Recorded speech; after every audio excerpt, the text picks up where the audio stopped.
ಶಿವಮೊಗ್ಗ ಗ್ರಾಮ survey number 136 ಸುಮಾರು ಒಂದು 27 ಗುಂಟೆ ಇದೆ.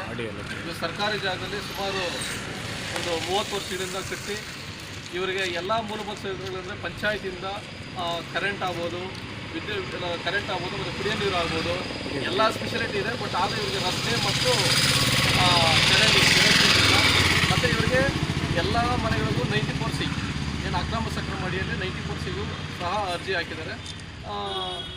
ಅದು ಕೂಡ ಅರ್ಜಿ ಗೌರ್ಮೆಂಟ್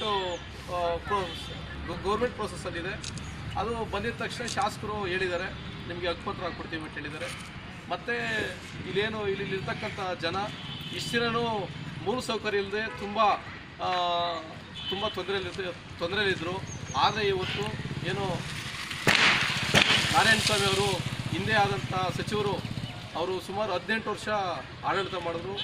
ಇದೇ ಅಶೋಕ್ ನಗರದಿಂದ ಸುಮಾರು ಗ್ರಾಮಸ್ಥರು ಹೋಗಿ ಅದನ್ನ ಕೇಳ್ಕೊಂಡ್ರೆ ಅವರು ಸ್ಪಂದಿಸಲಿಲ್ಲ.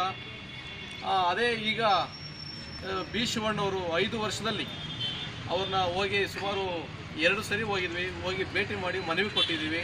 ಕೊಟ್ಟ ಮೇಲೆ ಅವರು ಆಯಿತು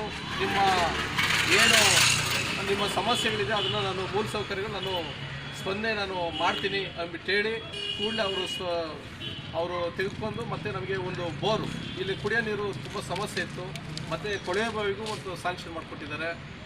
ಮತ್ತು ಏನೋ ಡ್ರೈನೇಜು ಮತ್ತು ರೋಡ್ಗೆ ಸಿಮೆಂಟ್ ರಸ್ತೆಗೆ ಕೂಡ ಅದು ಒಂದು 25 ಲಕ್ಷ.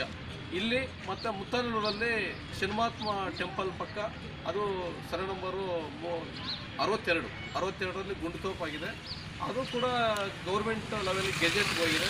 ಅಲ್ಲೇ ಕೂಡ ಸುಮಾರು ಮೂಲ ಸೌಕರ್ಯದ ತುಂಬ ವಂಚನೆ ಆಗಿದ್ರು.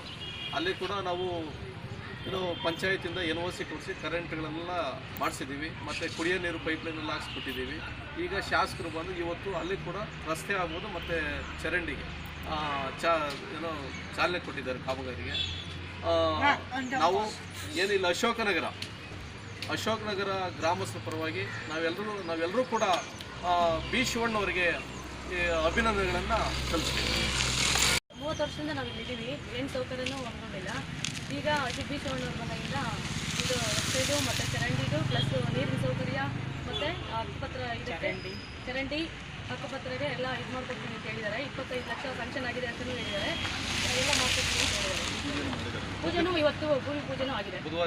ಬುಧವಾರದಿಂದ ಕಾಮಗಾರಿಕೆ ಕೆಲಸ ಶುರುವಾಗುತ್ತೆ.